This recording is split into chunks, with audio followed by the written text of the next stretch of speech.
मैं इसमें एक क्वेश्चन ये था कि जो दुख का फैक्टर है, जब तक वो ज़िंदगी में उतरेगा नहीं तब तक आत्मज्ञान का जो रास्ता है वो कहीं ना कहीं खुलेगा नहीं।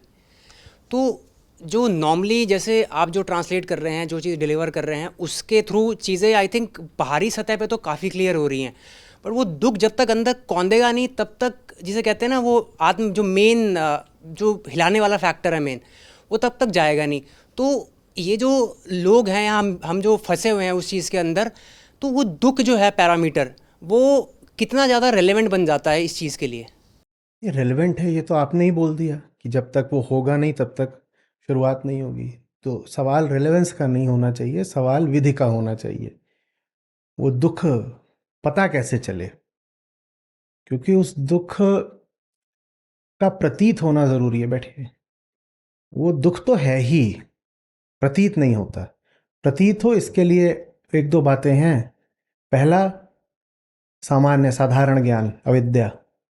दुनिया की क्या हालत है इसको थोड़ा सा झांक करके, सतह को ऐसे खरोंच करके रिसर्च करके देखो तो दुख उठेगा।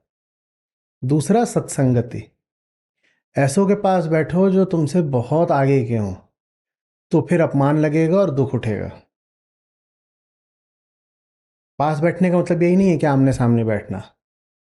उनकी बात ही पढ़ लो, उनका ग्रंथ पढ़ लो, उनकी जीवनी पढ़ लो, तो भी दुख उठता है। मेरे ही जैसे पैदा हुए थे ये भी, कई बार उनकी शक्ल भी हो सकता है आपके ही जैसी हो, उम्र भी तुम्हारे जैसी हो, देश यही हो, और देखो क्या कर गए। और ऐसा नहीं कि कोई उनको जन्मजात विलक्षण प्रतिभा वगैरह कुछ थी, ऐसा नहीं कि स्थितियों ने, संयोग ने बड़ा उनको सहारा दिया, फिर भी वो देखो कैसी जिंदगी जी गए और मैं कैसा जी रहा हूं। उससे भी दुख उठता है। प्रेरणादायी दुख होता है, पर होता वो भी दुख ही है, एक तरह का अपमान। दूसरा यही कि दुनिया की अभी जो विकट हालत है उसको देखोगे तो दुख उठेगा ही उठेगा। दुख तो है ही, हम उसको कई तरीकों से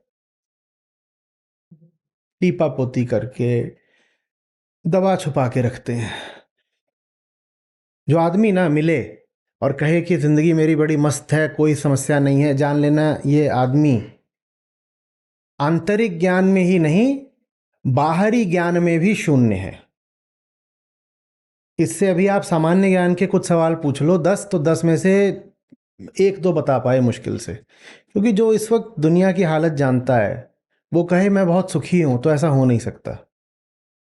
वही जो आप लोग कहते हैं ना, आचार्य जी हंसते क्यों नहीं। मैं दुखी नहीं हूं, पर मेरे पास दांत फाड़ने का भी कोई कारण नहीं है।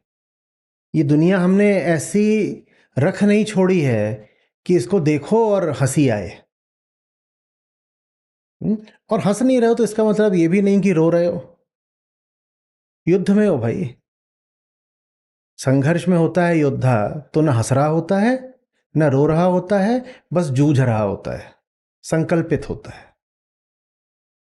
दुनिया को देखोगे, जानोगे, तो व्यर्थ की पिचकारी किलकारी अपने आप बंद हो जाएगी। ग्रंथ ही नहीं, अखबार पढ़ा करो। मैंने कहा था, कर रही है आईटी टीम डेवलपमेंट, अलग अलग जो सामान्य ज्ञान के भी क्षेत्र होते हैं ना, उससे संबंधित टैब्स कम्युनिटी पर बनेंगे। विद्या विद्या दोनों जरूरी है ना। तो अच्छे स्रोतों से, ये नहीं इधर उधर से व्हाट्सएप यूनिवर्सिटी और फेक मिस इन्फॉर्मेशन या ट्रिविया, ये सब नहीं। अच्छे स्रोतों से अच्छी ज्ञानवर्धक सामग्री आप कम्युनिटी पर डालें, वो बहुत ज़रूरी है। वो भी अध्यात्म का ही हिस्सा है। नमस्ते आचार्य जी। आचार्य जी, जब आप अभी कुत्ते का उदाहरण लेकर समझा रहे थे, मैं तब तब ये बहुत डरते डरते पूछ रही हूँ आचार्य जी ये सवाल। आ, जैसे कबीर जी को आप समझाते हैं, जो अर्थ आपने समझाए वो कभी नहीं समझ में आने वाले थे। तो कबीर जी की मतलब कहीं किसी दोहे में बड़ी विरह दिखाई देती है। जैसे कहते हैं कि दर्शन दे मुँह को काहे को मारे, या कहते हैं कि करवत भला ना करवट तेरी, और भी बहुत जगह। लेकिन फिर बाद में ही हुआ होगा निश्चित, रूप से जहाँ तक मैं समझती हूँ कहते हैं कि अभी तो कुत्ता को हमने सोचा था कि पलट पलट के मालिक को देखेगा, अपना पट्टा खुद से लाएगा, लेकिन एक जगह वो कहते हैं कि भला भयो हरि बिसरो, सर से टली बला, या कहते हैं कि पाछे पाछे हरि फिरे, या फिर कहते हैं कि आ, राम हमारा हमें भजे। तो ये क्या मैं गज़ब, पाऊँ विश्राम। हाँ, ये क्या गज़ब हुआ होगा। शब्द ब्रह्म, और पर ब्रह्म। तो एक राम है जो, जिनको आप शब्द राम कह सकते हैं, वो सुमिरन का विषय होते हैं। तो उनके लिए कहते हैं कि भला हुआ हरि बीसरो, कि भला हुआ कि ये जो शाब्दिक तल वाले राम थे वो अब विस्मृत हो गए। बिसरना माने विस्मरण। उनको भूले तो मतलब ये नहीं कि राम को भूल गए, उनको भूलने से हुआ कि जो उच्चतम राम है उन तक पहुंच गए। तो एक राम वो हैं जिनको आप याद रख सकते हैं, और एक राम वो हैं जो बिल्कुल याद नहीं रखे जाते। लाउत्जू याद आ रहे हैं कि जिस सत्य को आप याद रख सको वो सत्य है नहीं, उसके ऊपर अभी आपको जाना पड़ेगा। जिस प्रेम को आप स्मृति में रख सको वो प्रेम नहीं है। चार राम हैं जगत में, तो तीन ऐसे हैं जो स्मृति का विषय हैं। जो चौथे हैं वो ऐसे हैं ही नहीं जिनको याद रखा जा सके, वो शब्द से परे हैं। तो उनके लिए कहते हैं कि भला हुआ हरि बीसरो। अब ये अद्वैत है, चरम पराकाष्ठा है, अब ये शिखर है जहां अब हम याद भी नहीं रखते हैं। पाछे पाछे हरि फिरे, मैं पाऊं विश्राम। वो मुझे याद रखता होगा जो भी होगा, मैं याद रखने क्या मतलब? वो ये नहीं कि मैं स्वच्छंद उद्दंड हो गया। इसका मतलब है कि अब याद क्या रखूं, उसी की गोद में बैठ गया, वही हो गया, तू तू करता तू भया। अब क्या याद रखूं? जो हो गया उसको याद कैसे रखूं? और याद रखूं तो अब याद रखने से अलगाव हो जाएगा, सेपरेशन हो जाएगा। याद रखना घातक हो जाएगा। याद तो दूजे को रखा जाता है ना, तो याद रखकर मैंने उसको पराया बना दिया, अब याद नहीं रखता।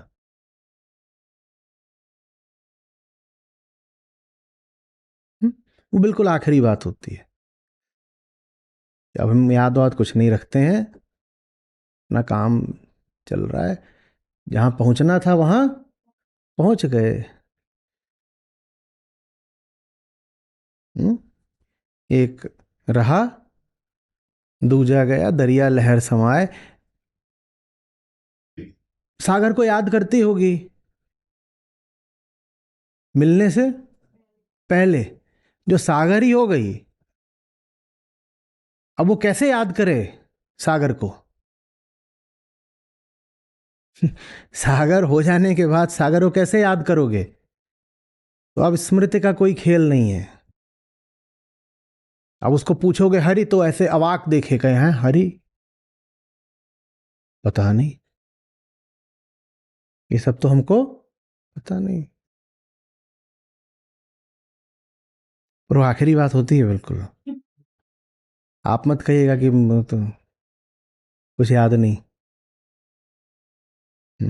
आप याद रखिए। जो ढंग से याद रख लेते हैं उनको फिर उपहार ये मिलता है कि वो अब भूल सकते हैं। हमने इतना याद रखा, इतना याद रखा कि अब भूल भी जाएं तो कोई बात नहीं, वो हमसे छूट नहीं सकता। पहले रिश्ते में जरा दूरी थी तो याद रखना पड़ता था, अब रिश्ता इतना निकट का हो गया है कि भूल भी जाएं तो कोई बात नहीं। बच्चा घर छोड़ दिया हो तो याद रखना पड़ता है। और वो आती है ना, वो जिससे बेल्ट से बांध के चलते हैं, हाँ, माई ही नहीं बाप लोग भी बांध लेते हैं, एयरपोर्ट वगैरह पे दिखाई देता है। अब उसको याद रखना है क्या? तो जो घर छूटा था उसको याद रखना पड़ता है, जो बिछड़े हैं प्यारे से। हमारा यार है हम में, तब जब उसको यहां छाती से ही बांध लिया तो अब याद क्या रखें?